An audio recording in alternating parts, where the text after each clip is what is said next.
Welcome back here, everyone. Daredevil on Netflix was easily one of the best superhero series ever. It was interesting, it was action-packed, it actually told the story of the characters in ways that made you want to see. Season 1 was fantastic. Season 2 was good. I mean, some people say season 3 I knew a little off or so, but it was all overall was really good. It was a really fantastic series. And then we found out that Disney Plus would be doing Daredevil Born Again. I was instantly skeptical about it. Very, very skeptical in regards to it because I have no faith in the MCU mess at this point. Then we got Daredevil in She-Hulk, which was a complete disaster. They turned this character into a freaking laughing stock, gave him this ugly outfit, and I don't like the yellow outfit at all. I think it looks terrible. Honestly, just terrible. Had him becoming yet another notch on Jennifer Walters. Guys she banged about 3 of them in the series, and then you had Daredevil doing the walk of shame in the morning. It was just terrible. Absolutely terrible. And then to top it off, we had Charlie Cox coming out and saying that this new Daredevil for Born Again is going to be a completely different take on it. The character is going to be for modern audience, for a younger audience, and you could tell it was just going to be cringe as crap. When Daredevil had that short cameo in the Spider-Man movie, I was like, okay, yeah, I want to see it going forward. But then after She-Hulk and after what Charlie Cox said, I am like, my God, just don't ever do that and just let it go. Well, we're getting some news and it's not good. It's not good news in regards to the upcoming Daredevil Born Again. This article here. Rumored writers for upcoming Daredevil Born Again series raise multiple red flags. Multiple red flags. Let's get into this. Let's go straight to it. Right. Now, a rumored list of writers for the show comes courtesy of the Cosmic Circus and claims David Feige, Thomas Wong, Jill Blankenship, Zachary Ritter, Granny Godfrey, Devon Klinger, and Aisha Porter Christie are all part of the show's writer room, which is being helmed by showrunners Chris Ord and Matt Corman. You might not be familiar with a lot of these names, but the list contains some massive red flags. Now, let's go through some of these red flags in this madness. Listen to this. Maybe the biggest red flag is Jill Blankenship. Why is Jill Blankenship the biggest red flag? Well, let's see. Who was most recently the showrunner and executive producer on the CW's Naomi. A show that was so horrendously bad it couldn't even get a full season. They gave it 13 episodes and then just canceled it. I watched like 2 or 3 episodes of it, I can't remember, and I was out the door. The show was terrible. Absolutely terrible, because you had Ava DuVernay, everyone's favorite SJW, coming out early and saying this show is going to focus heavily on identity politics. God forbid it just actually be good. No. Going to focus heavily on identity politics. Well, the show, when it comes to the Naomi, it never made any sense. The characters were all unlikable twits. It's like they spent the entire budget for Naomi on braiding her hair so that all these set pieces looked cheap. It looked like people had to pick up things that they had home in their garage and just bring it on set, and that was it. The show was just terrible.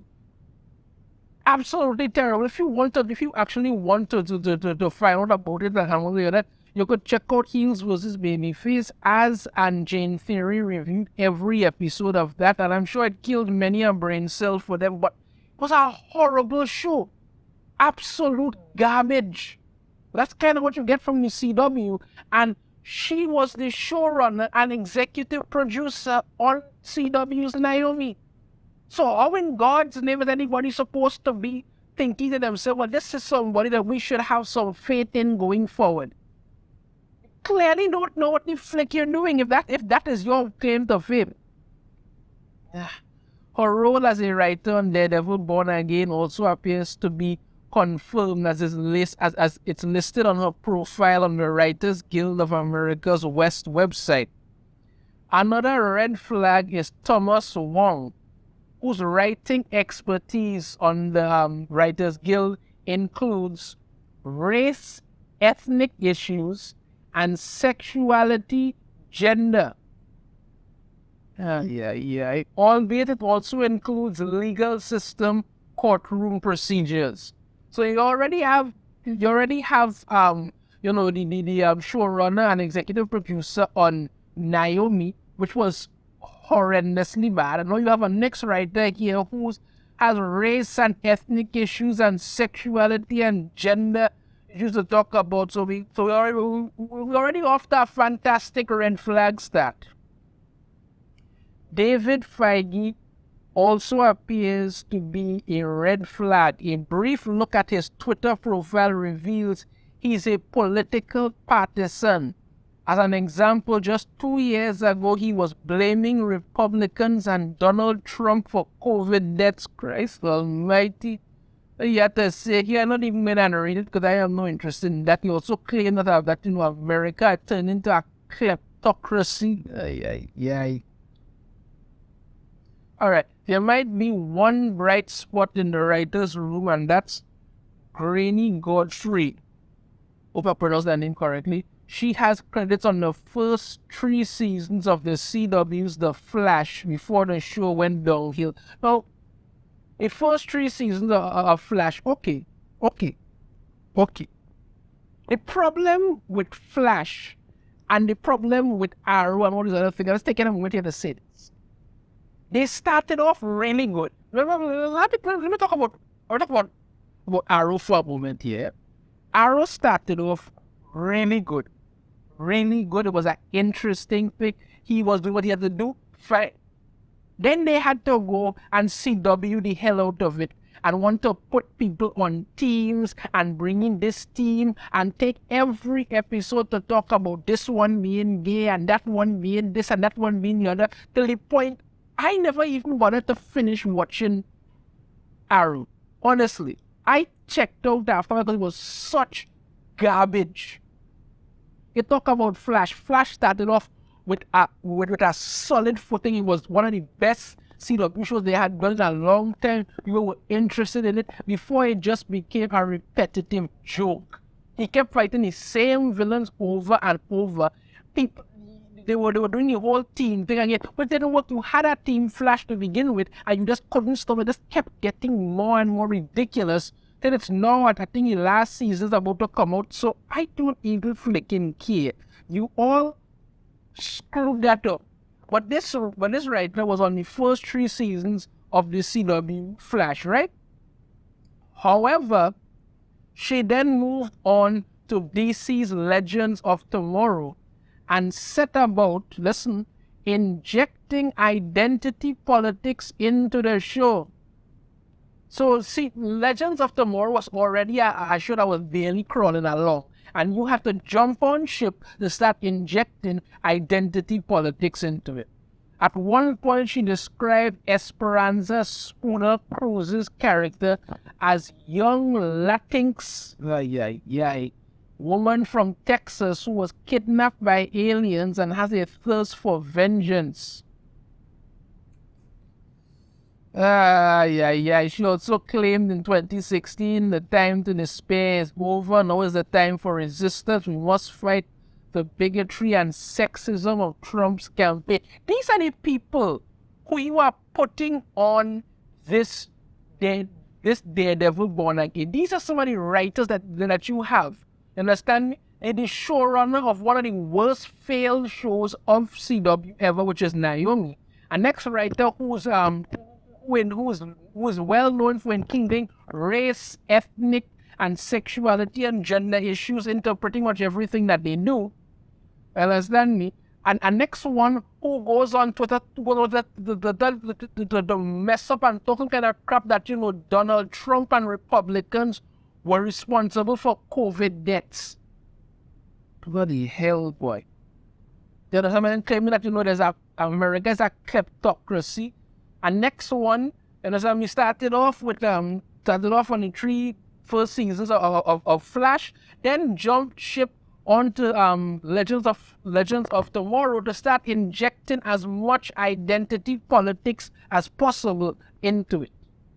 Why would any of this fill me with any feeling of I don't know, encouragement at all for this Daredevil monarchy? Why? You all have pretty much clearly stated that the very direction that you want to go with these things. Look at what you've done before. As far as I'm aware, I think the only TV series in Phase 4 that has gotten greenlit for a second season is Loki. And even that wasn't very good. All the others, nothing has been heard about it.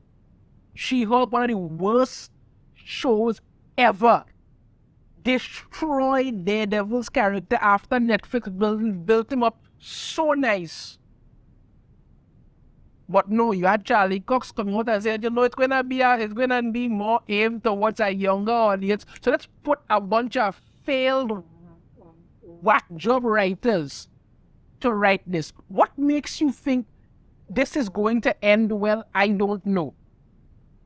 I really don't know. But I, at this point, have absolutely no hope whatsoever for Daredevil Born Again. As far as I am concerned, let's just cut it and done. But we know they're not, so we have to look forward to the mess that they're going to put out and expect everybody to just keep enjoying. You know your thoughts on this in the comments. If you have a different opinion, I'd love to hear it. If you like the video, be sure to hit that thumbs up. Subscribe if you haven't already. Ring the notification bell to be notified every time I put out a new video. And I shall see you all next time. Take care.